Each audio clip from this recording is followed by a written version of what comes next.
Yeah, hi. Is this Middlebrow?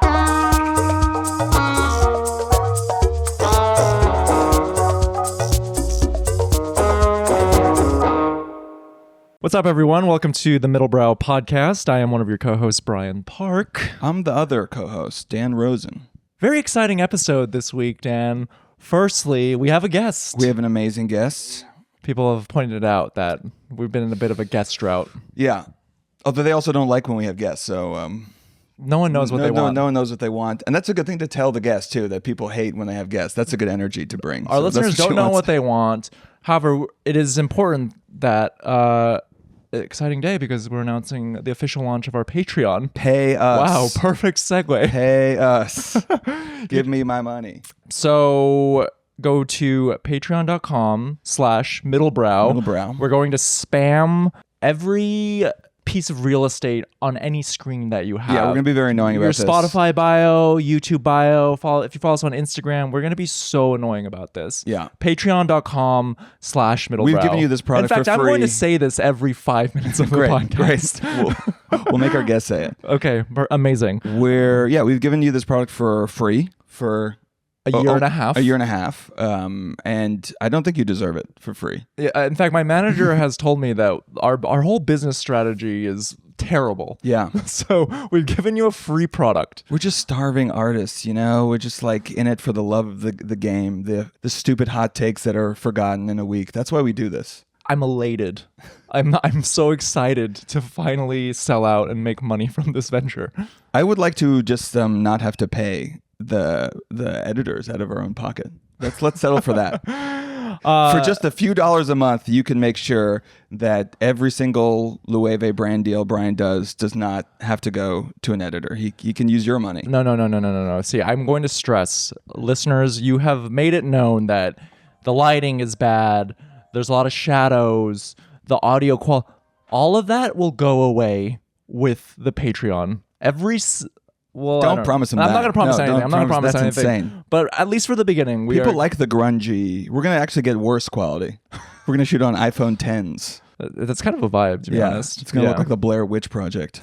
Yeah, because I think visually it's either you go super high production or low production. And yeah, exactly. We're already closer to the low production on the Kinsey scale, so yes, let's do that. But yes, exciting time. We have 3 tiers that you can. We should probably bring up the tiers. Take it away, Dan. Okay, what are the tiers? There's the lowbrow tier for those of you who just want to support the podcast because you love us, because you enjoy our voices and you've gotten them for free. And there also will be a weekly newsletter as part of that, which is links of things that we're talking about in that week's episode, as well as recommendations, Brian's skincare routine, some stupid art show that I've seen that you won't go to because you don't live in New York.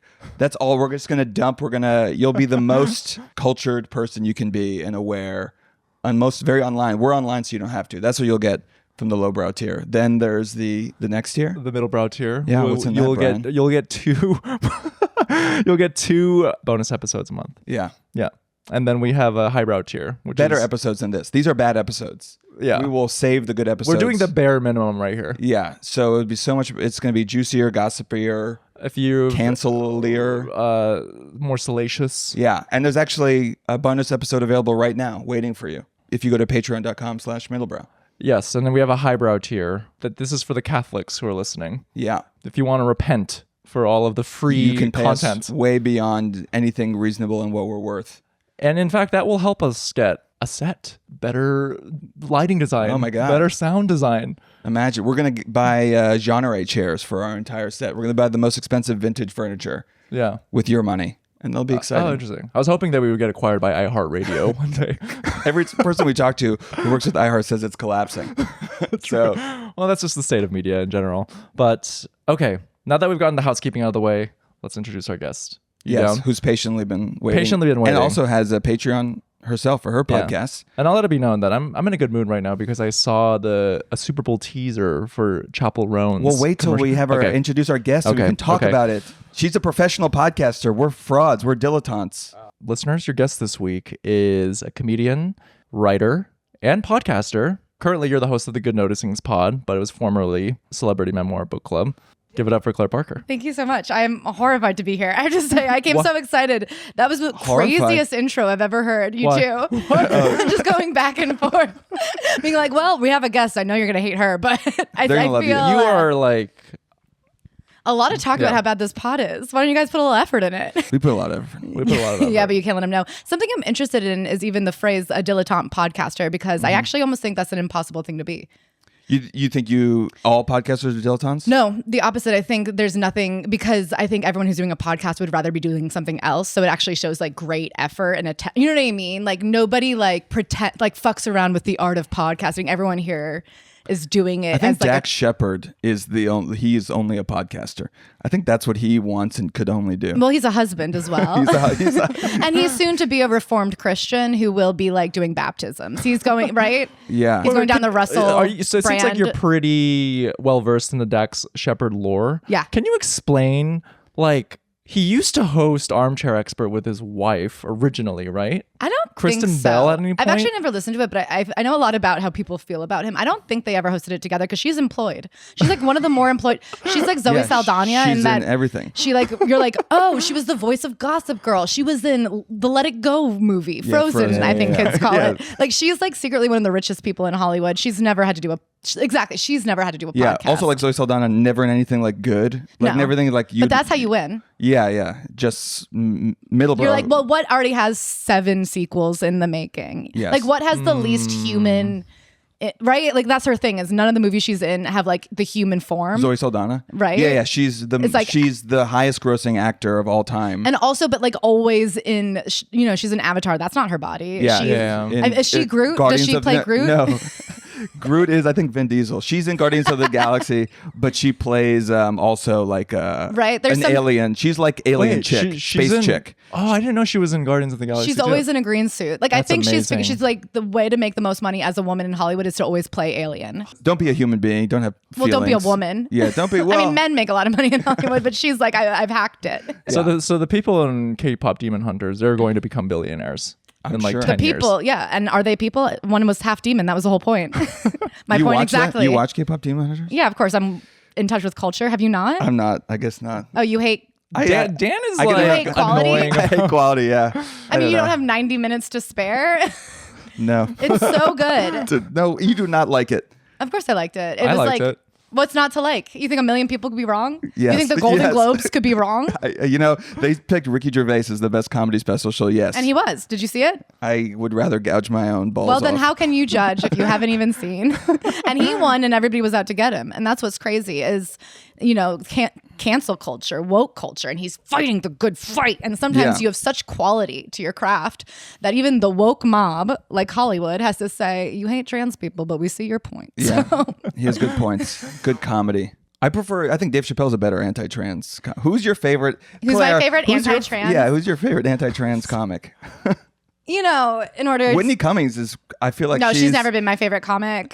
No, but she's up there. She's coming for the mantle, I feel like. Sure, but she's like a hard worker. So I don't she's not necessarily a funny lady. She's a woman who had a lot of pilots ready to go at a very opportune time in her life. Right. And she got 3 shows off the ground. And something very important to note is the one that succeeded was the one that had nothing to do with her. Yeah. 2 Broke Girls. Right. And I think it's important to know that Whitney, the show that starred her and launched Chris D'Elia, thank you very much, Whitney. Right. Yes. Canceled almost immediately. Do you know what the premise of that show was? I've hated her since Whitney, the show. You have strong feelings. Oh, I really did, because it came out right after I was in college and when I was starting like my comedy career. So I was very aware of like the women in the zeitgeist, and the premise of that TV show was how hard it is for a woman to date and get married, right? So she had all of these single friends who desperately wanted to be married, and none of them could get married. And she was the only one who didn't really believe in the establishment of marriage, but she had this perfect boyfriend, Chris D'Elia, and he had, I think his character, the premise of his character. Problematic fave, Chris D'Elia? Yes. No. I didn't. Just kidding. Was that for the audience? For the audience. His character's premise was that he had sold a startup for a lot of money. So he was like super rich. And like now a photographer and obsessed with her, and all he wanted to do was marry her, but she just like wasn't sold. And that was like the premise of the show, that she just had this perfect life and all of her friends couldn't figure out how to be like her, kind of. And America said no. America said we don't want this. Believe it or not, they said we want 2 broke girls, please.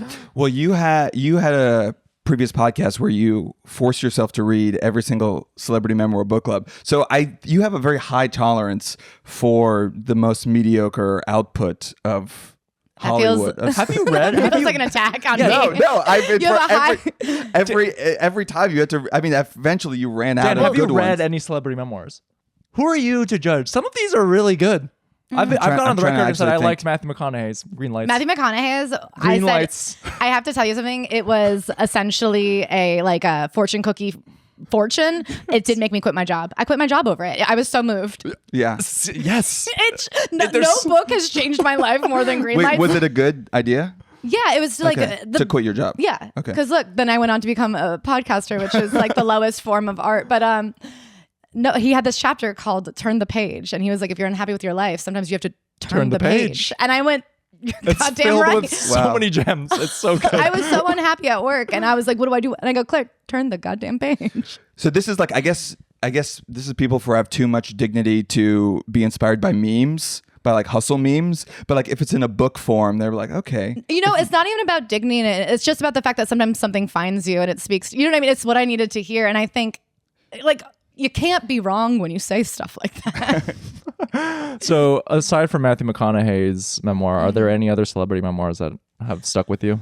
Yeah, you know, I think there was like an overall theme that stuck with me, which was essentially that like you can never stop fighting for your own life and your own happiness. That like you know, like there is. I think it's very easy for us. We're in our 30s to be like, okay, in the next 10 years, but like you're 75 years old, you still have another 15 years. Like if you're living a life you hate at 75, like that's a lot of years left to hate your fucking life. You know what I mean? Like It's made me You're living to so 100? sad. do you think 75 times plus 15 is? Yeah, I'm very down. 90. You think you're living to 90? I assume around. Women live longer, so that's fair. I mean, my grandma lived to like 96 and she was smoking and drinking the whole time. You know what I mean? Like, Right. if the I guess I Depression have to start era, smoking and drinking.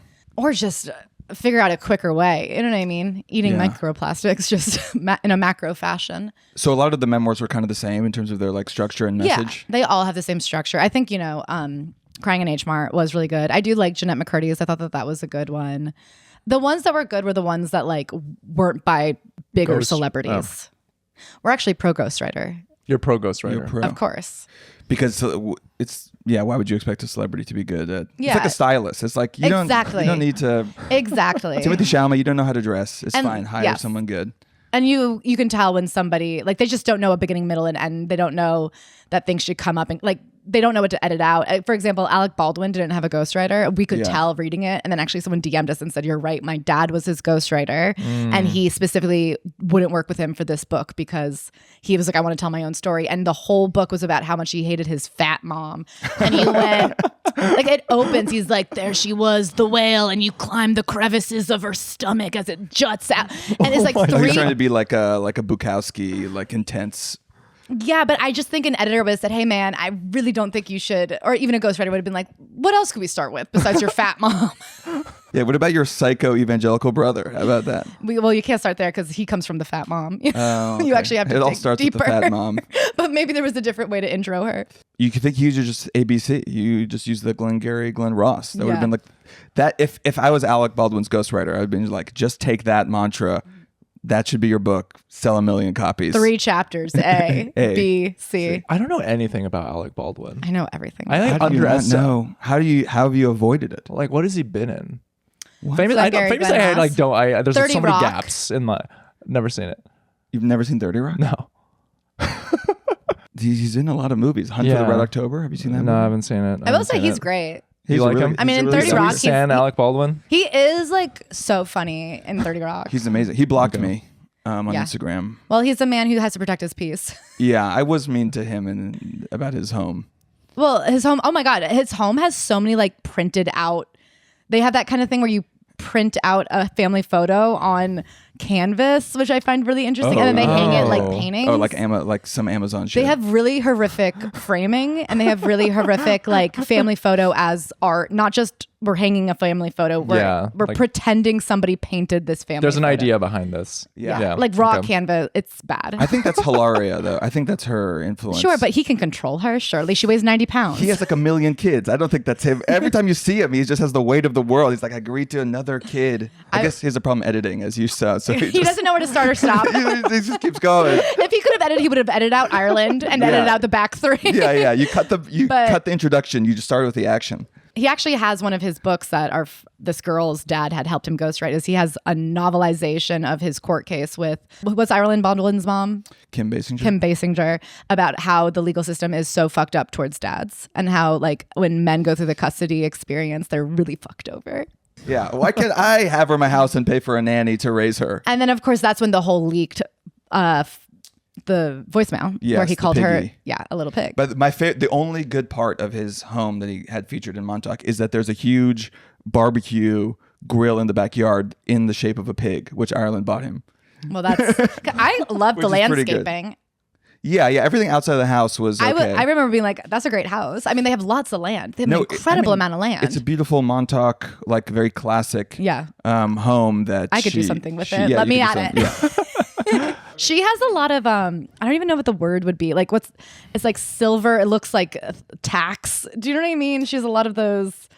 Yeah, there's a lot of home goods, but like the level above home goods that maybe not. Rich people. Yeah, maybe not. I had a funny experience once with a friend. I don't know. I guess this is where you get to say it, where she's from Texas and she was trying to sell all her furniture, and I go, I don't know, just put it for free on Craigslist, see if somebody wants it. She goes, but it's all from Z Gallery, and I go, I don't know what that means.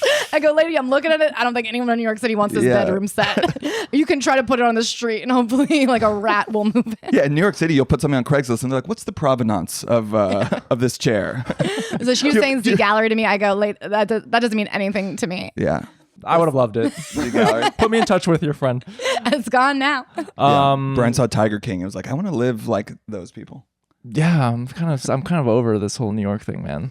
Give me something crazy. I'm fine with crazy, but there's a way to do crazy in a that's true good taste, not like lazy boys. I don't know. Have you ever sat in a lazy boy? No, they're great. I mean, they're pretty comfortable. But it does feel like you've given up on life. If you have the moment you order that. Haven't we all given up? When we started a podcast, I think we all said, well, I guess our comedy dreams are dead, huh? No. Well, Nobody who starts a podcast has succeeded in the way they wanted to. But the funny irony is that podcasts, I was telling Dan, this is the thing. Everyone wants a podcast. Yeah, this is over. This is all there is. That's what me and Ashley talk about. Whenever I want to kill myself, which is like weekly, like maybe twice a week, Ashley goes, Claire, everybody wants what we have, which is just like a consistent middle class life that we own the rights to. Yeah. It's crazy. That's the dream. The dream now is the thing that you hate. Every day you wake up. We're the last middle class people in America. We're the only people with a middle class job and upward mobility. Yeah, in comedy.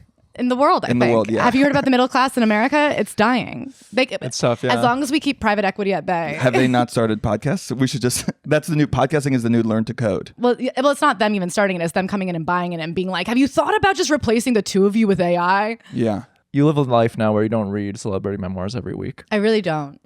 Well, is that the reason why you shifted? Well, it's funny you say I have a high tolerance. I actually had such a low tolerance for it that I like threw away a perfectly good business because I just couldn't fucking take. But how many years did you do it? 5. 5 years of reading. I did 250 at least, because sometimes we did 2 books in a week. Sometimes we did bonuses on the Patreon. Oh my God. We did 50 episodes a year. If someone told you 5 years ago that you'll make a great living, but in order to do so, you have to read 250 celebrity memoirs. I guess 5 years ago, I would have said, great, this is going to go exactly as planned. Because when I figured it, I would say, I think that this is a good idea. And I think if you had said it to me 7 years ago, I go, oh, of course, that's a great hook. It's so good. I would have said, of course, that's what people all want. The time when I traveled on the plane. I would download it. It was really good. Thank you so much. I really appreciate it. Look at him. He's looking at you like, he hasn't looked at you like that since you said you listened to K-pop Demon Hunter. He said, you have the worst taste. No, it was great. I loved it. Thank you. But now you have Good Noticings Pod. Mm-hmm. And now you're just out and about and voraciously consuming culture. I'm trying. I try to like, so that was the premise, is like set up a situation where I get to like force myself to find interesting things. It's kind of become more like news, I think. Right. So what's top of mind and what's taking a lot of brain real estate this week now? I did the deep dive on the Safdie brother breakup. Right. What happened there? Yeah. Are you guys interested in that? I've heard a little bit about it. I'm very confused because it seems like they broke up years after the event happened. Also, isn't Emily Ratajkowski kind of? Okay. So that's exactly actually what the episode is about, is I feel... Everywhere you go, she's there. She's a lady of downtown. She's walking a dog. She's on she's on foot, you know? I think she's also in Dubai. Yeah, that all respect I had for Emily Ratajkowski, what she just did ads for the... No, not Dubai. She did the UAE. Oh, I guess that's Dubai. Yeah. The UAE. which is literally funding a genocide in Sudan right now. Yeah, well, and Hillary then she's like, Clinton... I'm not going to really listen to you about your like body positivity takes. I'm sorry, you lose rights. The moment you do the Riyadh Comedy Festival. It just is so interesting how much I saw Hillary Clinton last week was with like Tucker Carlson at a conference in Saudi Arabia, and they both praised Saudi Arabia as having the great democracy of the Middle East. So, and Hillary Clinton, I won't listen to your body positivity either. Well, it's a good democracy for like the 10,000 people who are allowed to vote. Well, so I was just at a founders dinner. I guess here's me. You were like, be unhinged. Here's something that I probably should say. I was at a founders dinner randomly last week, and one of the elevator pitches was, he goes, you know how you hate when you scroll down on Zillow and you just see all these houses you can't afford? And first of all, I was like, no, isn't that the point of Zillow, to look at houses you can't afford? Yeah. He's like, I have the solve for that. And I go, yeah. Parameters, like it's a filter, they have that. But it was so funny because he was talking about like how he was going to make buying affordable housing easier via this Zillow like app, and he goes, and I'm from Dubai, and I go, okay, I think what you need to solve for is maybe slavery. Yeah, I think the problem with housing in Dubai is more of a slavery problem than an app problem. I've seen people like from the Gulf countries, they talk about like, I came to America and it's so crazy, like in Dubai we don't pay taxes, we have healthcare, and it's like, yes, you have gold coming from the ground, and your whole society is built on like stealing the passports of Bangladeshi slaves that build everything. You can disappear any servant that you don't like. It's true. Like America has its problems, but there's a reason you live. It's also so funny because they're like, yeah, you could leave your Rolex on your car, but if you're a woman who gets raped, you better shut your mouth before they kill you. Yeah, women's testimony is worth half of a man's. So that's how Alec Baldwin felt. Some crime matters, some crime doesn't. Okay, Safdie Brothers. Safdie Brothers. So basically what came out, so the big thing about their breakup that they're saying now is that when they did Good Times with Robert Pattinson, their producing partner was Sebastian Bear McLeod, who was Emily Ratajkowski's ex. Yes. What I have on background They were married at the time. No. Oh, okay. I don't think so, not yet. Anyway, what I have on background is that he was a big New York City drug dealer. So he had like a ton of cash and he was looking for a way to legitimize it. And so that's where his money comes from. And so we have to do that for my movie. I have to find a drug dealer. That's a good idea. Sorry. Yeah. Well, he's free. So that's every producer on every film. Well, I is was just an in-house drug dealer not to launder money cite through. myself, but I just saw a clip of me being like, the way that you legitimize both like laundered money and laundered sex criminality is becoming a producer on a movie. That is the most legal way to assault underage girls, and because like it's the most made-up job on planet Earth. And because you get to like just DM people and be like, so what he had done is he had DM'd this girl and was like, do you want to be in a movie with Robert Pattinson? And then he hired her, and he did not tell her that it was going to be a nudity scene and like a sex scene. And also Robert Pattinson wasn't even there. Also, she was 17. Also, she didn't get paid. Also, she had no representation. And I'm assuming there was no intimacy coordinator on the Safdie Brothers set. They went to Nora's. She said, I look up to the great Honora. Well, that's the problem, is I think they're trying to, this Josh thinks he's the next Sean Baker. They're all like, fuck the rule. Anyway, but so she came on. She was not with Robert Pattinson. It was like a guy who had recently been let out of jail. And I guess on camera, he said like, can I just stick it in? Like, let me stick it in. She had not even known she was doing a sex scene. She was 17. They did not even, they didn't cut. They like let it roll. They're like, great. We love watching her afraid. So they kind of like let it play out. That's real. Yeah, exactly. Yeah. This is great stuff.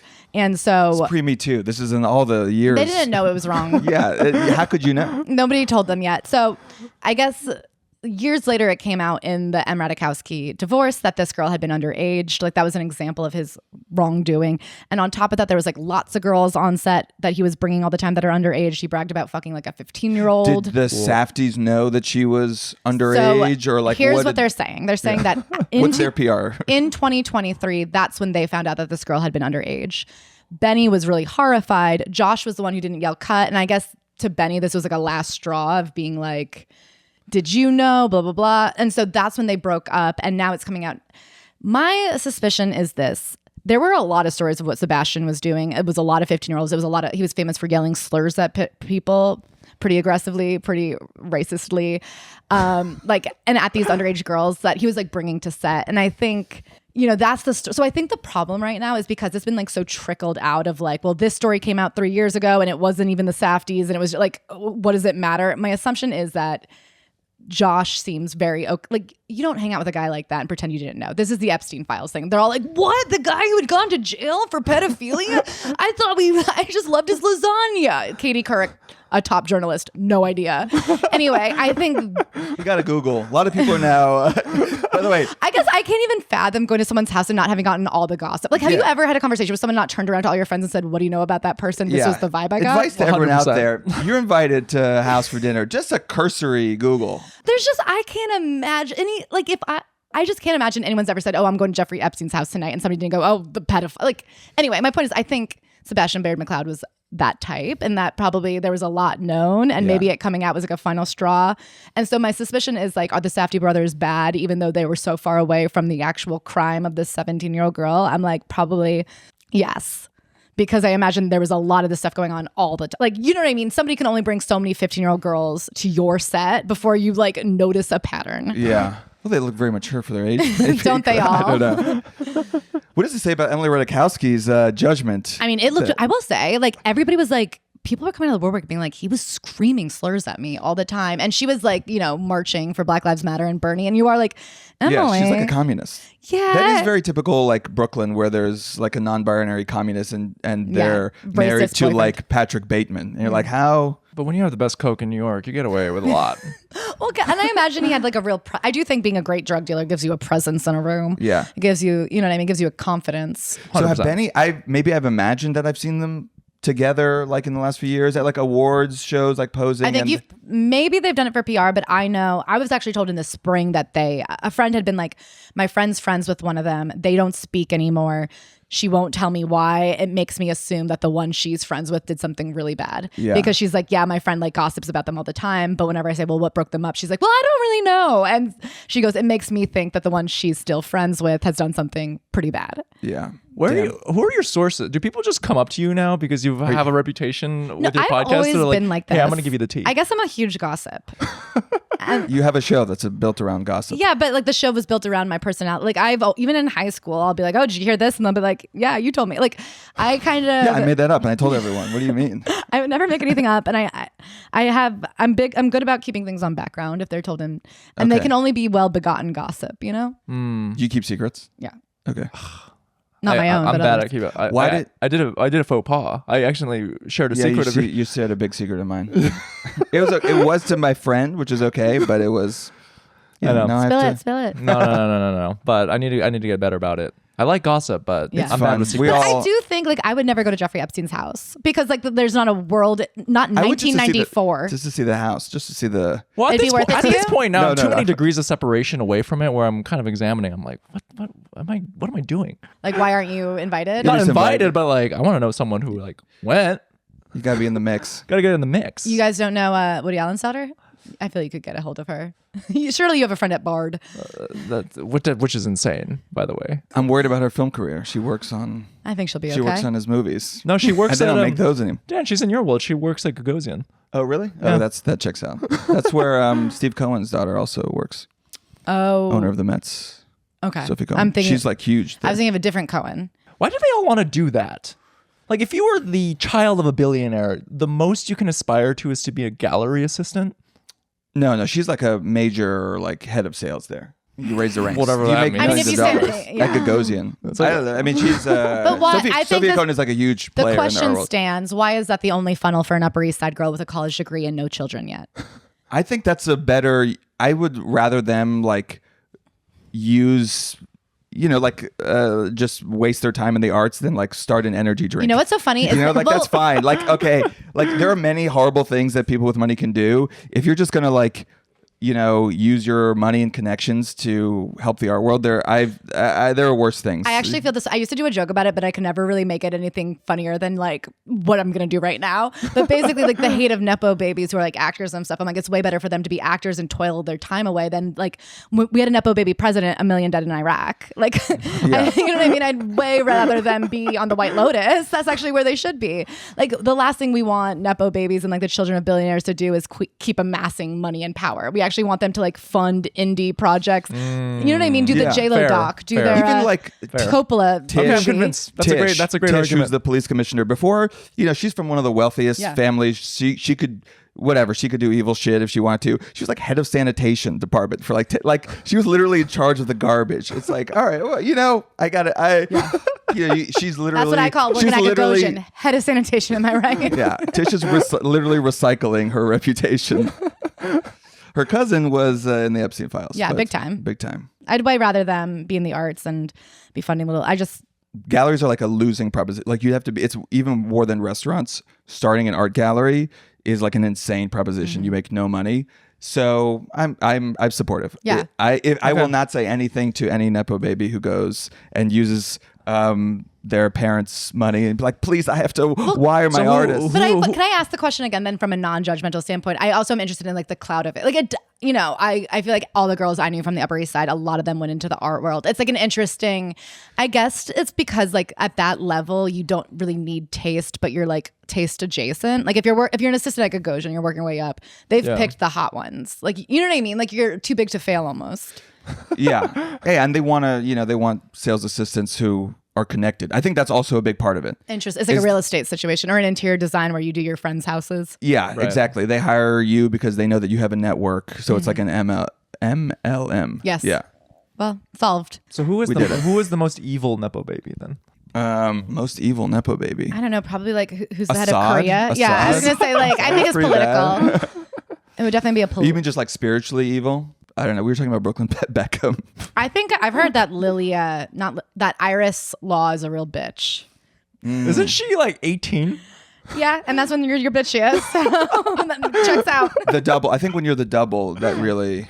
The double. Well, Nepo. I've read a lot of celebrity memoirs about Nepo babies, and it's interesting because I think two things can happen. You can become either obsessed with proving yourself, or you could become like completely unaware that you're not entitled. Do you know what I mean? Like they either become super hardworking because they're so aware that, like Tori Spelling is the most interesting Nepo baby of all time because she's like completely insane and she's like fucked her life up beyond repair because she's so obsessed with her status. She's so self-aware of being a Nepo baby that she's become delusionally insane. Interesting, like a child actor. I guess she was a child actress too. Actually, yeah, we talked about David Ellison. Oh, Yeah, no, well, we've been covering a lot of him on Good Noticings. Yeah. Yeah, his is just sad. Sometimes they're just like, oh God. It's so It's like really interesting. Succession. You're like, oh God, you're really filling a hole that's never gonna be there. I guess I can't. And I think of myself as like the dumbest, laziest bitch in the world. And that's why whenever I come up against people, I'm always like, how are you doing worse than, like whenever anyone's doing worse than me, I'm like, what are you, a fucking moron? Like if I can eke it out. But I mean, David, your friends are comedians. Like these are the people who could like, the most they could do is get to an open mic late. and I can't, and I thought everyone was better than me. And then I met comedians and but David Ellison is so interesting because you think $1 billion, no good movies. Like how could you not even know how to pay people? Top Gun was good. But like how like that feels. Him and Tom Cruise don't even talk anymore. Do you think that was big because of him? Do you think David? But do you know what I mean? Like his It's Tom sister, Cruise. on the other That's hand, Tom his sister Cruise. did Phantom Thread. Shout out. Yeah. Like his sister did like good stuff. And what happened to her? And who's hiring Barry Weiss now? Not her. Maybe soon. But I've heard that was a personality thing. Did you read that whole article in Vulture about them, their family? No. We did on Good Noticings. Which Check it family? out. Yes, yeah. Direct to camera. Check it out. Check out Good Noticings. A podcast is a good excuse to like indulge your most gossipy base pop culture obsessions. I don't think it's based to look at who owns all the media. It's No, really no. important politically. Yeah. Yeah. Okay. So fine. actually, fair. walk that back. I meant more K-pop demon hunters. What's your beef with K-pop demon? I'm just an adult and I don't watch children's cartoons. But you can recognize that some children's cartoons are better than others. Like there is some really quality children's stuff made. You don't think that? Yeah. I'm sure when I have kids and I'm watching with them, I'm like, okay, yes, this was a good Shrek, very self-aware. This is a nice little reference they made for the adults. The more I've hung out with Dan, the more my tastes have just diverted in the opposite direction. Where I'm like, who he's am I an to judge? off-putting energy. I'm sorry I don't watch Miss Rachel. I'm not one of those adults who like want to cry most about. outspoken advocate of our times. Okay.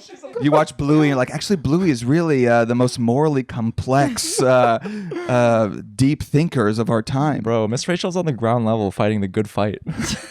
Outspoken advocate. Did you guys say that Kamala Harris just announced the new Yes. Gen Z content farm Headquarters, right? headquarters? I love it. Well, it works so well for her campaign. It makes sense that she'd want to profit on it. Anything to not make her run in That feels like a 2028, money please. laundering scheme there. I guess because 6 people from Harvard who know about like good guy Dave told her about it. It's really. What does it do? Is it a money laundering scheme if it's like all out for profit? You know what I mean? Yeah. Or is it just a I don't business? think it's money laundering. I don't know. I feel like her campaign was money laundering, but this is just a good old fashioned media business. It's like Quibi. Yeah. Quibi, which was ahead of its time. Was it? Because it came out right when TikTok came out and it failed. So I guess it was of its time but failed. But now all those micro mini drama like apps are the biggest thing. Yeah, but I think if it didn't work, then it clear like in this, you know what I mean? Like Yeah. an idea is not enough. If they had the full infrastructure and investments, then they couldn't make it work. Then I guess it just was a bad version of itself. It's just the pandemic that really. Nobody was at home on their phones. Nobody was at home, yeah. I made a TikTok account in 2017 because I read a New York Times profile on it, and they were just talking about how this Chinese startup is like amassing a lot of followers. And I turned to my coworker and I was like, I feel like I gotta be an early adopter of this. That's so smart. And I just couldn't. The algorithm, like this was a time when Instagram was Did you still try? chronological, so I couldn't understand the algorithm, and then I just quit after a day, and I still regret it to this day. I'm like, our if I whole stuck with podcast, it- 2020, we popped off and we kind of watched it get harder and harder, and like we had to like pivot a couple times our strategy, and now we're just like, But did you pop off because of like algorithmic videos? no, we popped off, I guess, because but I do think it was at a time where people were following. Like there was a time where it was so much easier to get followers on TikTok because there was this idea of if you didn't follow somebody you like, you'd never see them again. no one follows it anymore. Yeah, exactly, because the algorithm does such a good job of following for There's you. no point. Like you don't need to follow somebody; you're going to get it populated. So there was this sense of if you saw something you liked, you'd want to hit a follow. I'm listening Yeah. and learning right now. Well, it's in 2020 that would have been helpful.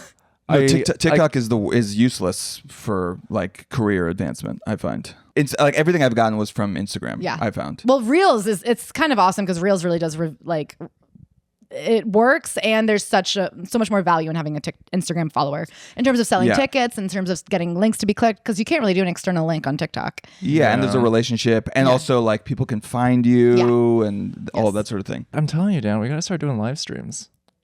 Nowhere I've actually heard Substack live streams is and right now everybody's like, podcasts are dead. The next thing is Substack. So actually, if you wanted to live stream, Who said that? Substack, the CEO of Substack. well, I've heard other people be like, we've seen a lot of. Growth I've actually in had a Substack PR live company streams. randomly who's pursuing us right now be like, by the way, what we're noticing is that a lot of the fashion companies are going after Substackers right now. And our podcast network said what we've seen is a lot of great conversion on Substack Live. Substack Live. God, Okay. just every 3 years we're gonna have to switch platforms. And I actually pivot. I just can want to say, die. I I had just that would like to die. conversation where I used to think I was talking to somebody who like broke into the entertainment industry via Twitter. Elena Smith on our YouTube, check it out. She wrote Dickinson, and she's like done a bunch of stuff. And she broke in via Twitter where she was doing one of those like mashup tweets. It was called like Tween Hobo, and she was talking about how she had 30,000 followers. All of them were executives. They flew her out to LA. Wow. She like had gone to the Yale Drama School for playwriting. After 10 years, this was the thing. Suddenly they were like, "Do you write?" And she was like, "Boy, do I." She got to like write on The Affair from it, and she was like, "Can you still break into social media?" And I think yes, but it's no longer. There's nothing to break into. There's only maintaining. So there's no, back in the day, you could be. I think Jabuki Young White, for example, was big on Twitter, and now he doesn't have to be big on TikTok or Yeah, our Instagram. friend No. Ornstein also Like- Yeah. There's no breaking anymore. There's only like constantly maintaining, and it does require like pivoting. Like Will Smith being on YouTube, I used to laugh at him, but now I go, that's kind of true. Amy Poehler has her. She's like, I used to make shows that we all watch in Yeah. movies, and now she's on doing she's our peer. I think she's it does our coworker. It requires constant pivoting because what you really want to do as a creator is be the early adopter and then become like the person who's known natively to that platform. And there's only going to be like a dozen or so people. But once you've like staked a claim to like, I'm the YouTube guy, I'm the Facebook guy, or I'm the Instagram guy, that allows you to just do whatever you want. I don't know, because look at Brittany Furlan. Do you know her? Who's that? She was like the queen of Vine. She ended up marrying Tommy Lee. Whoa. She accidentally, Tommy Lee. yeah, she got Tommy Lee. And then the big story about her last year was she got catfished by somebody pretending to be like a celebrity, and she got tricked into like having an affair with somebody who was, and then she like came against him. She like went on Twitter and she was like, I've been having an affair with this guy and he treated me like shit, and the guy had to come forward and be like, hey, sorry, that wasn't you've been Snapchatting like a 12-year-old Oh my somewhere. God. And it Oh turned out my she was God. fully cheating on Tommy Lee on Snapchat with a child? with a catfish. Crazy. Holy And that was really cow. embarrassing for everybody. They worked it out though. What's that Miranda July movie? Everything Everywhere All at Once. Have you seen that? You hate Koreans, dude. What? Wait. What does the You Koreans said have to the do with Miranda it? July movie? Everything. Oh. Everywhere all at once. No, you said me and you and everyone we know, but you got it confused with the Daniels everything. Oh yeah. Miranda July movie. Got Me it. and you and everyone we know. Yeah. Yeah. Where it's like the woman is like has a sexting relationship with like a 8-year-old boy. Yeah, the poop and she going- falls in the love poop and going back and pooping forth. back and forth forever. This is like a movie that only 10 people saw. I read All Fours and I liked All Fours. I was a real defender of All It's an Fours. amazing- This Miranda's- feels tough. No, Miranda July is amazing artist. Yeah. Why do you hate what? What? I just said I loved All Fours, but I'm saying from hearing your explainer, No, it's defending a movie about sending poop back and forth to an 8-year-old is a tough defense. No. It's just the 8-year-old fantasizes a world where they could be together. This is a cult classic for Sure. hipsters in America. You watch this movie and then you Yeah. discover Animal Collective shortly after, and No, then Miranda July's way. and then way you're deeper and than then that. you're I won't headed down a settle- downwardly socioeconomic mobile I won't stand trajectory. I won't stand this Miranda July. I literally said I read All Fours and I loved All Fours. Poopy. I do defend Claire accusing you of hating Koreans though. I mean, I partnered with one, so I'm really I've up close to it. You've become more anti-Semitic, and I've become more prejudiced against Koreans. So it's Sometimes just only, getting to know each other is what builds the walls. Well, buckle up. It's going to be a whole lot more Korean only- content from here on out. it's only valid. No, but YouTube is the king of everything. I read that. So across every age demographic, from like 6-year-olds to 75-year-olds, YouTube is the number one platform. But like from 65 to 75, the 5th most popular platform is like Walmart.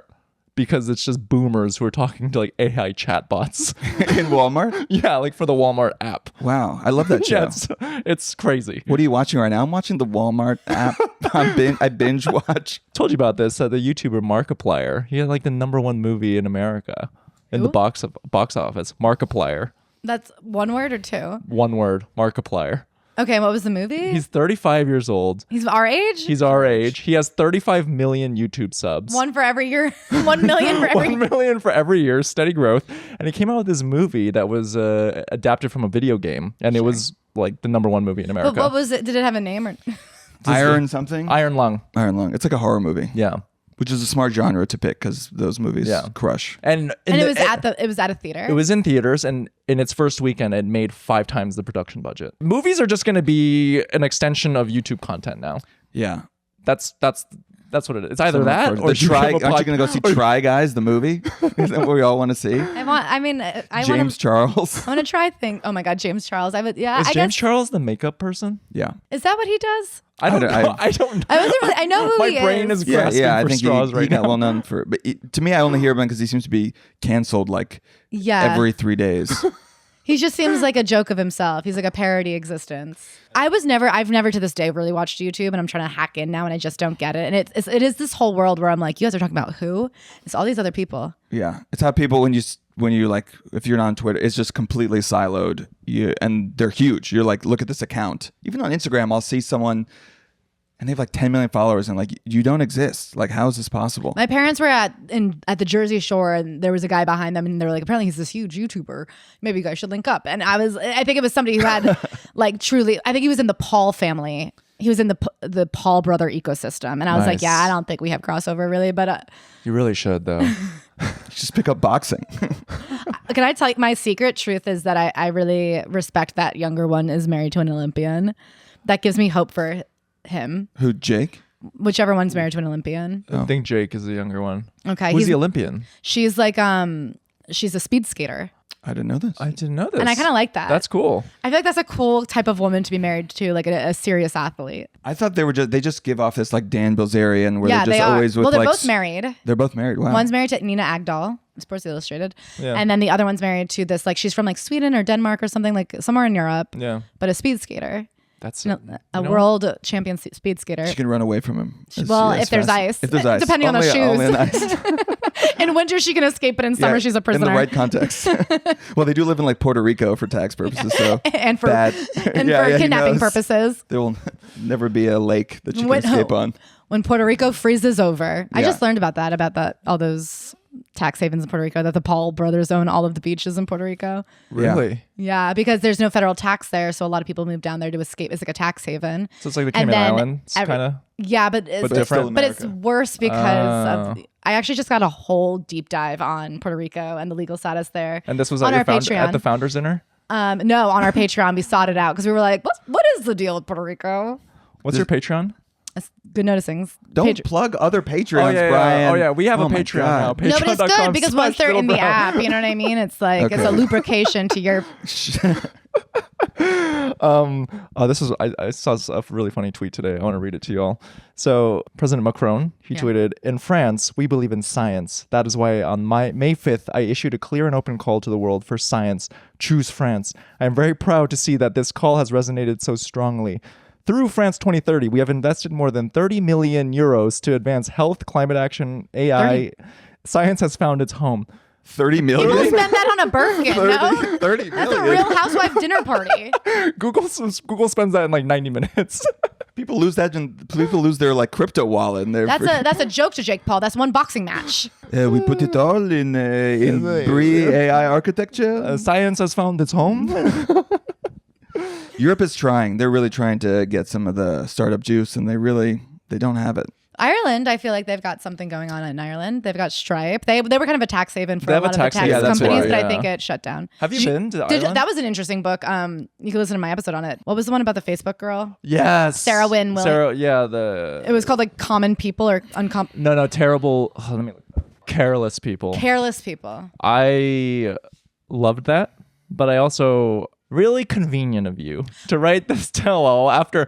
They fired her. It's a book of 10 years of her going, "Please stop this genocide. It would just take a downvote from you, Sir Mark. Can anybody email Mark? There's a genocide happening that we created by accident. Will anybody stop it?" And they're like, "Shut up, stupid bitch." And she's like, "There I am." She's at like, there's a scene where she's at Davos or whatever. Davos. I won't learn it because out of disrespect. But there's a scene where she's there. She's like one of the highest people up at Facebook. She's on her hands and knees looking for her boss's cowboy boots. He left them at coat check, and she's like, "Can you believe the disrespect?" And I said, "Why were you on your hand, ladies?" The bag. It truly the bag sounded like the most been insane amazing. job ever. And so, that's the funny thing is she has Were to they, like, defend dropped it. off She in keeps going, Myanmar? "The problem is I had a mortgage, and what was I going to leave Facebook The before all problem my is my stock, but I literally invested. And I she had goes, invested it's for 4 years. I had 2 kids. I couldn't go back to renting. So anyway, when I saw that they started a genocide in Indonesia, I was upset and I was ready to talk to them strongly. Unfortunately, they fired me first.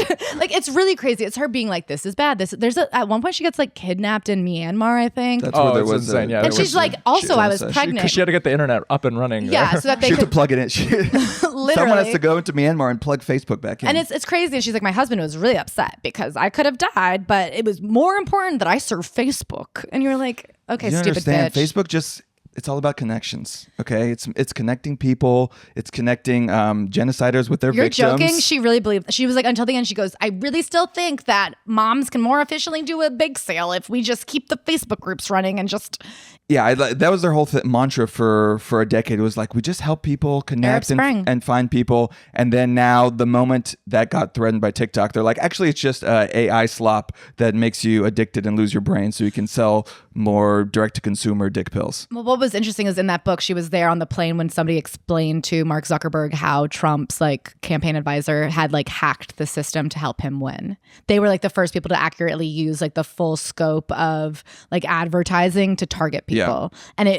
And she was like, in that moment, he realized he was more important than the politicians because the politicians now needed him, and it like switched on a dime. Yeah, they figured out. You think because like Obama was used like MySpace and newsletters. He like was the first mover in terms of, and that's why he beat McCain and Romney, and used Twitter and all that. And so you'd think like we think of Democrats as somehow being like better at tech, but actually like I think the Republicans were way more in like a fuck it. Like I was also doing Facebook advertising at a startup in 2016, and it was like so obvious that it also does not take a genius. Like all the Cambridge Analytica stuff was completely fake.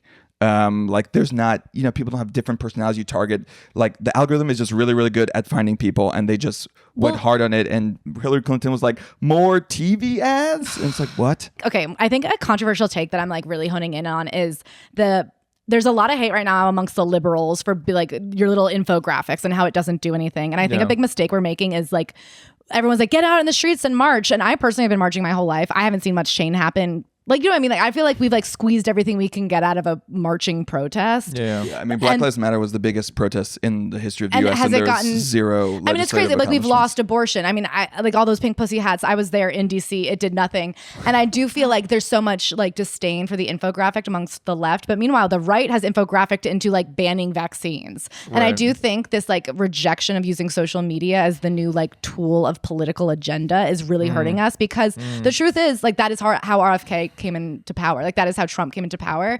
And like the sooner we give up on this, I think like the boomers keep being like, well, what worked in the 70s? And I'm like, well, listen up, dummy. But the problem is like liberals still have some like adherence to self-respect, whereas like if you watch like nothing will be as entertaining as Candace Owens just saying that like Charlie Kirk is a psychic. Charlie Kirk had a third eye, and like Jew demon goblins like are actually like, you know, raping But the problem Donald is even Trump. Kamala not doing Joe Rogan. Like that is Yeah, like, yeah, like yeah, there yeah, is a exactly. level where they can like you know what I mean? And it is so hard because I obviously like we have a more woke podcast, and like it's hard to make money because everyone's mad at you all the time. Like It's not fun. There's no money in being a good person because it turns out other people with money are like corporations, and like the right wing gets to like they celebrate making as much money as possible.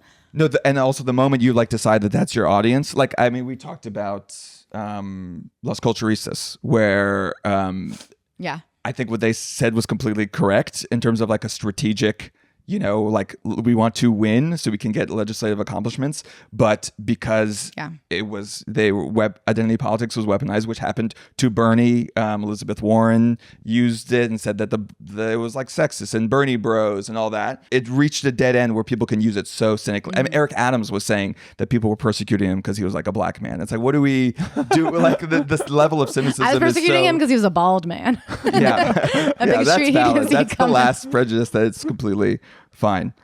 And Italians. And Italians. The other thing that I remember from that insane Facebook tell-all was how like the human behavior like studies that they did where they targeted like teenage girls who like deleted selfies. If they like deleted selfies of themselves, they'd be like, do you want rope? Right. It would rate like they would classify them as like insecure. So then they would just flood their algorithm with a lot of like skincare and beauty regimens. Do you feel really bad about yourself? Why? What? Me? No, that's what they would say. That was the algorithm. And I was like, well, I wasn't doing it. I just read the book. Yeah, so we have this fun segment on this podcast where we ask our guests, do you feel bad about yourself? Can I say I've actually become, I actually shouldn't even say this on the pod. I feel we get a lot of hate on our podcast because we try to do the right thing. So then anytime we're not held to... How do you know that? Do you read the comments? I try not to, but the problem is like they are being delivered to my phone. Something I can't do is if I ever need to like Google a link or something, like I can't Google the name of my podcast or me to find a link because the first thing that'll pop up is like Reddit hate. Yeah. So like if I'm looking for I was looking for our Victoria Beckham episode the other day and I can't Google Celebrity Memorable Club Victoria Beckham, or actually I just Googled Emily Ratajkowski, that episode, and the first thing that popped up was Claire Parker. Does anyone else find her so condescending? And that stuff used to make me so sad, but now I go like, probably am condescending, and it probably is because I have a better take than you. That means you're in the mix. If you felt spoken down to, it just meant that you didn't come up with it on yourself, and you know that I'm kind of right. I do think that white women get it on the chin. You don't have to. You can't say that. I know you as a white woman cannot accept this, but I do think the knives are particularly out because. If you're a progressive at all, everyone's just like waiting for you to air just a little bit. It's interesting. I feel like I've really come to grips with the fact that the majority of my job is just being something that people can project themselves onto. And there's a lot of, when you've like entered this path of like trying to do the right thing, there's like a lot of righteousness and it's great to listen to somebody you agree with, and then it's great to be even better than them. Something someone just said to me yesterday is that I guess recently either Ashley or I accidentally said the war in Gaza, and they were like, I was talking about how the New York Times keeps calling Jeffrey Epstein a disgraced financier. And I was kind of like, well, at this point, I think he's more than disgraced, and he was never like. I think we could call a spade a spade. He was a convicted pedophile and child trafficker. But for them to keep calling it that, and somebody goes, well, also they said you recently called it the war in Gaza, so you're part of the problem too, and you need to take accountability. They dead said that to me, and I was like, we're similar. Me and the New York Times, we're similar in that way. And also, you've manufactured consent for. For war crimes. I don't know if you knew that by saying the war in Gaza. It was was so crazy because we've lost money over like speaking out about Palestine. It's like we've lost listeners, we've lost ads, like we've trying to do the right thing. And it's just so funny to hold me to like the literal journalistic practice of, especially when we're on the same side. Just become Red Scare. It's so much easier. It really is. And you can you can have half thought out takes. You don't have to pay attention to the news. You don't even have to release episodes consistently. The quality can be bad. Yeah. It's great. You can be completely brain dead. I have to be honest, I don't have the discipline to be that hungry, which is, I think, important. What do you mean? Literally like, Yeah. in terms of like Tyler Fisher. I do think it's important that they're starving themselves. Oh, yeah. From calories. Literally hungry. Oh, I thought you meant like craven. No, I meant like I had a sandwich. Yeah. No, not my spiritual hunger. Yeah, my literal hunger. in my stomach. Yeah. I get so hungry. No, food is good. I love food. I'm not one of those people who can work on an empty. I'm not one of those people who's like, I worked all day and forgot to eat. I'm always like, work till lunch. Lunch is now. I'm the same. Lunch is what do you look forward to if not lunch? I think lunch is the worst meal of the day. That's why you have to celebrate it the most. It's just Wait, explain your logic there. That's why you really have to treat yourself at lunch. Because it's the worst meal of the day. Yeah, so that's why you like give it extra. Like then you ball out the most on lunch. I have never balled out on lunch. And you're a big lunch guy. I had Naya Express for lunch. That to me is a dream. That's what? It's a slop bowl. Naya? I like bowls of slop. Yeah, yesterday I went to Matter. Have you been to this new place? Spell it for me. Matter. This is the new fast casual bowl place. It's by This Bowl, another horrific. Fish bowl. I actually This tried bowl. it in Australia. Well, this bowl is based on Fish Bowl that from didn't- Australia, which I tried locally in Australia. Well, you went all the way to Oh, Australia. you went to the source. for a fast casual slop bowl. And did you know they changed it to This Bowl because they were worried Americans would be too grossed out by the word fish? Fish bowl sounds Really? disgusting. I'll be honest. Fish bowl is fish bowl. But how is Matter? So the gimmick at Matter is that you order on iPads and That's they do that at McDonald's. you can pick you can like choose your macros and it shows you like how many grams of protein and fat and everything and you can because like it doesn't matter. yeah, it doesn't matter. And it's like prison food. Yeah. Cool. Yeah, but made at Whole Foods. Do you remember that? What was that I Slim don't Fast even- Boys came up with? Where they were like, in the future, nobody has to eat. You can have. Soylent? Meal squares. Is it the meal squares? I don't think it was. I think it was a third. It was a drinkable. It was a third. It was more a sinister drinkable thing. like astronaut food. Yeah, it was like gray slush. Yeah. No, this is for people who like are just above that and they want like a sweet potato. But it is so. Yeah, it's just really what you imagine like Gwyneth Paltrow cooks for herself. But there's Or something. someone cooks for her. Yeah, exactly. No, she's an accomplished cook. That's so true. I watch her make like macro like very lean pancakes for her husband every weekend. She's always like, what he gets, one pancake from She's the starving garden. him too? It's like from the garden. Well, she doesn't know. You know what? I'm actually something I'm scared to say out loud because I don't want to get canceled. Too late. I'm brought it here for you guys because your audience can come for me. But I would love like an Ethiopian slop bowl. Oh yeah, that'd be great. Isn't that great? You get nice. that, what is it, like injera? Injera. You get injera. Imagine this, and they just do, because it's all veggies, so it's really healthy but delicious, and just it really lends itself to the slop bowl because it is just like scoops of slop, but it's the most delicious food in the world. Yeah. Scoops of slop. But then you make kind of like a burrito out of it or something. Yeah. Have you been to Bunna Cafe? Of course. Where do you That's think I came up with okay, this? yeah, it I was is- thinking they're going, what if you could get this It's to unbelievable. go Yeah. really quick Whoa. for $15 all over Manhattan? My idea is like to do a Korean Chipotle, but at the very end you have the hot stone, so you just put your slop into the hot stone. Gives us the connotation that it's fresh. Yeah. And then they serve it to you. I love it. If anyone wants to invest in this, I will quit this pod and do that instead. And with that, I would like to say, imagine if you put on the ground floor of At Your Table Guacamole, because that's kind of what it's reminding me of. Although I feel like all the like sweet green Chipotle, I feel like the stock is down for all. I feel Yeah, like but that's people because are. they haven't heard about injera or hot stones. Hot stone. We're hot just stone always going to be bibimbap. innovating the Yeah, the there's fast like what other casual. culture could actually be quick, but What else could we arrange in a line that someone in high school dumps on? I think there could be like a gourmet Subway. Like I think the sandwich is due for, and not like a full Italian, like not one of those real like West Village-y prosciutto sandwiches, but just like sometimes I see these girls on TikTok make the most beautiful elaborate salad where like, or like a sandwich where like the salad on it is tossed independently with oil and vinegar and salt, and Right, there's right. like there's a pear slice Yeah, on there. but they don't eat that. Yeah, but I would, and I would eat it for Yeah, like yeah. $22. But I feel like the whole like psyop of the bowls was that people convinced themselves that it was like health. Like they're not eat. Like people used to go for a sandwich for lunch and like bread. Oh, I can't have bread. Yeah. I'll have a mound of rice But no, I will not have. Or the even little bit later of I'll bread. binge eat. You really hate Koreans. What? I mean, yeah, we've established I hate Koreans. I like how your idea. Wait, you search your deep soul for a fast casual idea, and you're like, "Well, I came upon Korean food."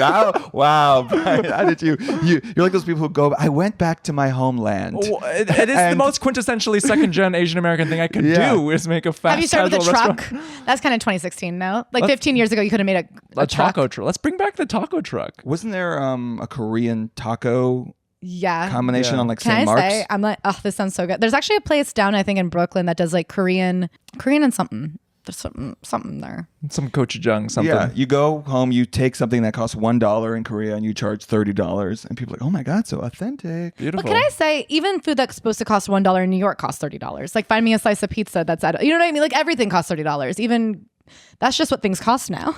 Things do cost $30. But like, even like, what would you say is a cheap New York City street food these days? Dumplings are pretty cheap still. That's true. But like, that's localized, I feel. Like Yeah. halal is still pretty cheap. Yeah, what's it for a plate these days? It's like $9. Actually, yeah, inflation. $30. That is $30. I just go to Naya Express. And then plus, can I say, the minute you add a drink, you're fucked. Oh, it's over. If you want a soda on the you side, want a spin do you drift? guys drink soda? $4. Do you guys drink soda? I'm a big Diet Coke Yeah, drinker. it's my big vice. And you know what I used to? That's not true. I've eaten many meals with Brian. I've never seen him get a Coke. He's a fucking liar. He's pretending. He's trying to relate to us. I'm trying to be Fucking related. fiends. I got really into Diet Dr. Pepper this fall. That's insane. That's a treat. Let me tell you. The problem that's a is, crazy drink. well, everything's got to be diet. Do you have it at home? Do you have? No, I have it at the studio though, and it's kind of my I'm going to work. I'm getting a pick me up. Yeah. It's like you have to slog through a podcast and your reward is a diet. Dr. Well, before I can even sit down, I'm like, Dr. Pepper.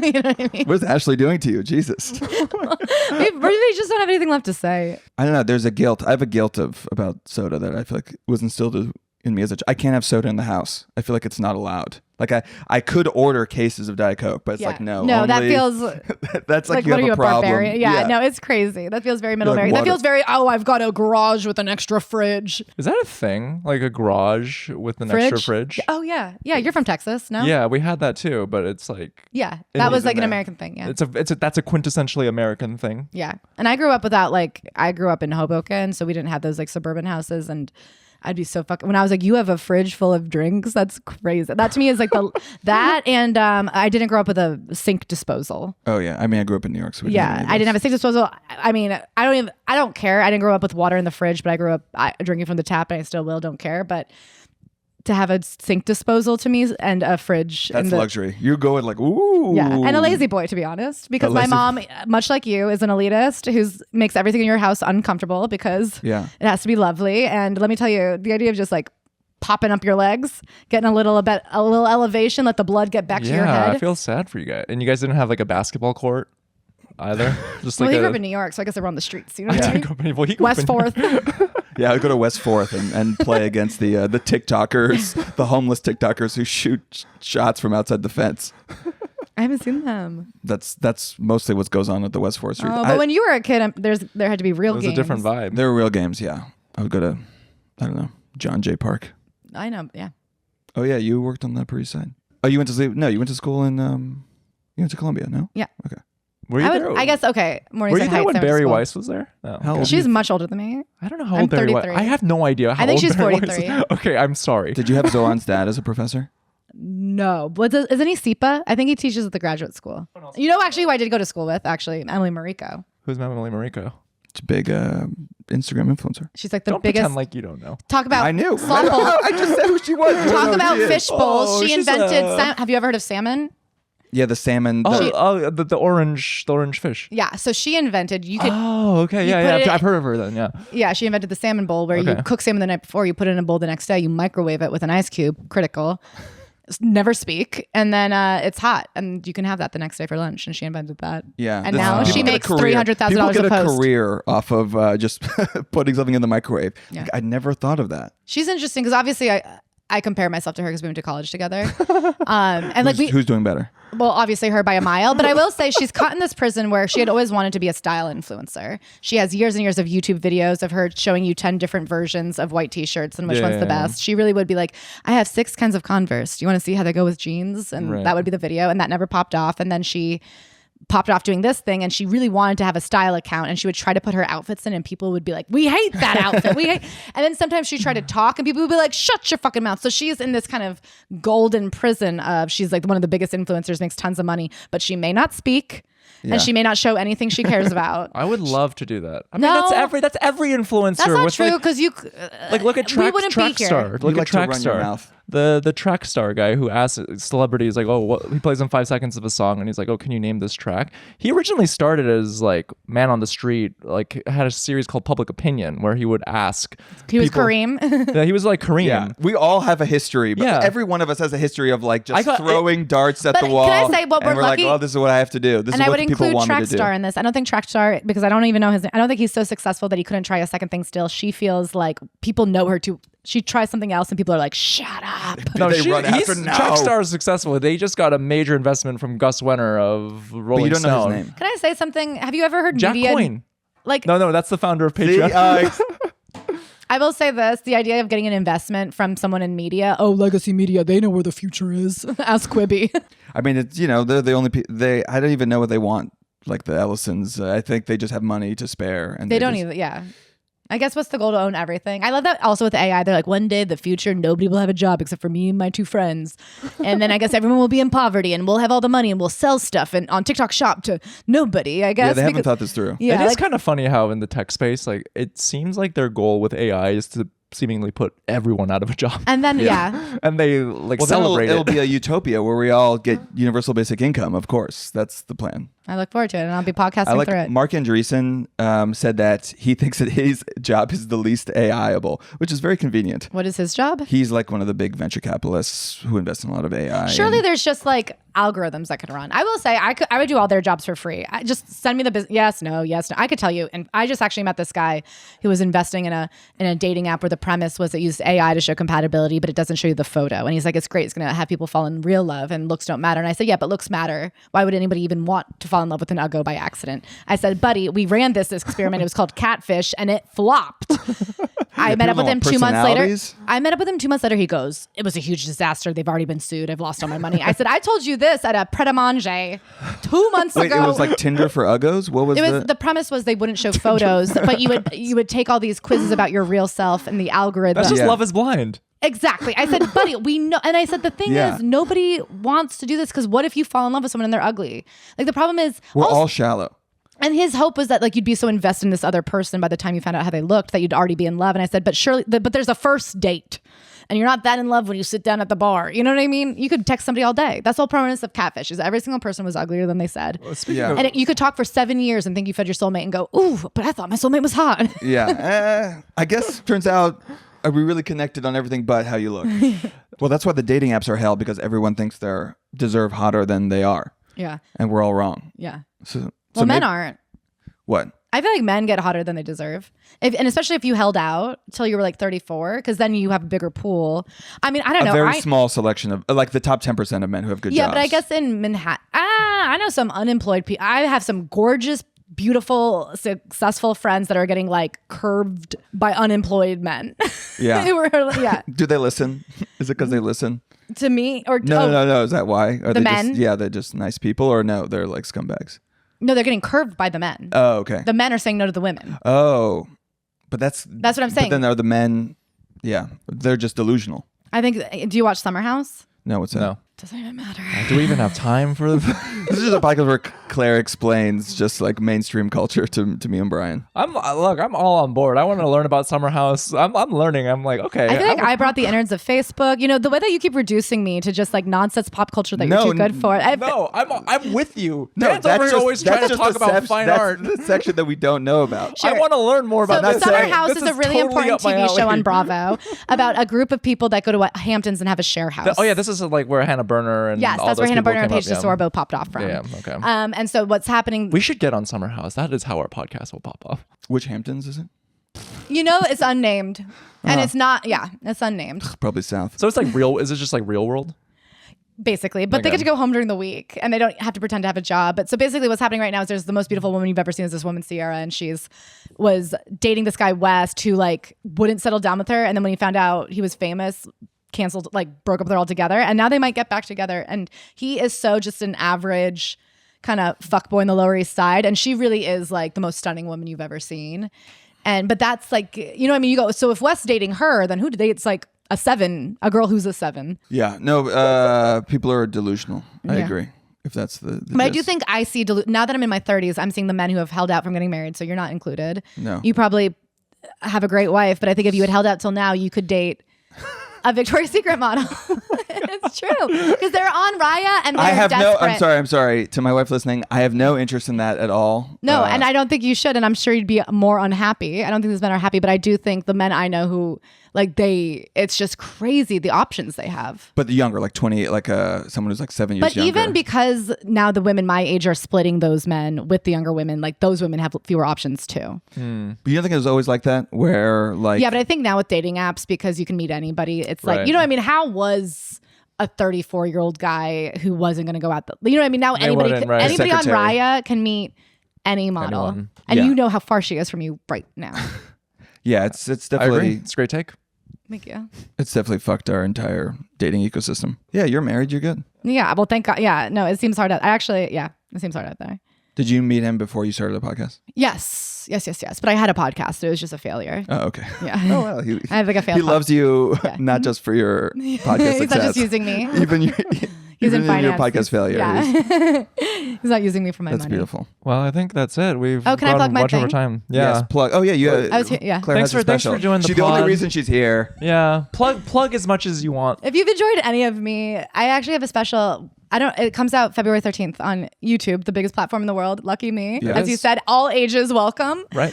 I was trying to go for Walmart, but you know what I mean? I guess my agent bopped the deal. So she got me on free YouTube. I'm kidding. They don't know that this is coming out.